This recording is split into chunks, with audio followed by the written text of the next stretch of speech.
Guys, punta ulit tayo doon sa unang balo na pinuntahan ko nung nakaraan. Bago yung kailan ko lang in-upload, guys. Nandoon lang. Ito yung sinasabi ko na kumakatas yung tubig doon lang din sa ugat ng puno. Ayan, napakita ko ulit sa inyo. Kasi yung iba, hindi nila yun napanood. Ayan. Puntahan natin. Kasi nung nakaraan, umaambon. Kaya nagmamadali akong pumalik. Ayan. Dito may kubo-kubo talagang nakalagay sila doon sa ano para hindi madumihan yung tubig. Ayan. Sa init ng panahon ngayon, ang sarap maligo. Kaso lang wala naman akong baong damit. Kaya hindi ako makapagpaligo, guys. Makapaligo pala. Katibayan na dito sila naliligo. Ayan. May mga conditioner at shampoo, guys. Naglalaba. Ayan yung mga sachet ng ayan ng powder. Ayan, ng sabon. Ayan. Okay.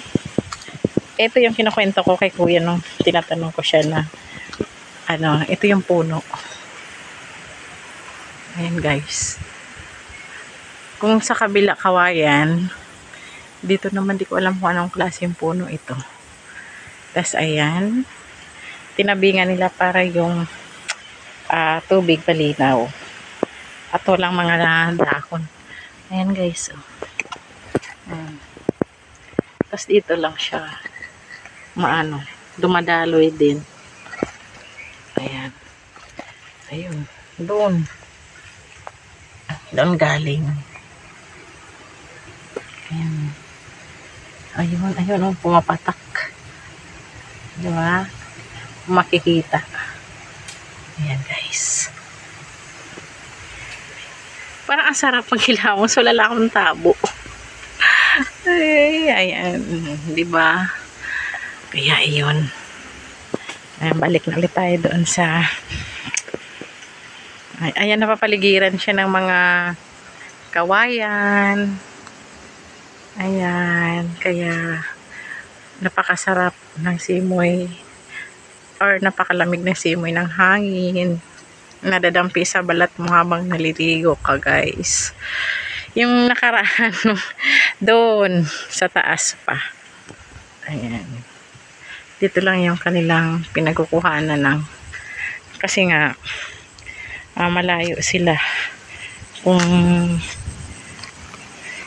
nagpapakabit pa sila ng tubig. Kaya ayun, malayo-layo din yung aking sa palusong talaga. Kasi ayun yung paakyat o doon sa kabilang side naman. Yun yung mga naligo kanina at naglaba dyan. Tapos ako naman, doon ako galing. Ayun yung puno ng kaimito. Isipin mo yan, guys. O, diba? Sa kalagitnaan ng bulubund. Ay! Diyos ko, ano ba yan? Munti ko mabagsakan ng bulubundukin. Ayan. Ganun ka. Ano pa yung lalakarin ko pa? Ayan, papunta doon. Ayan. So, yan ang ating video for today. Bye!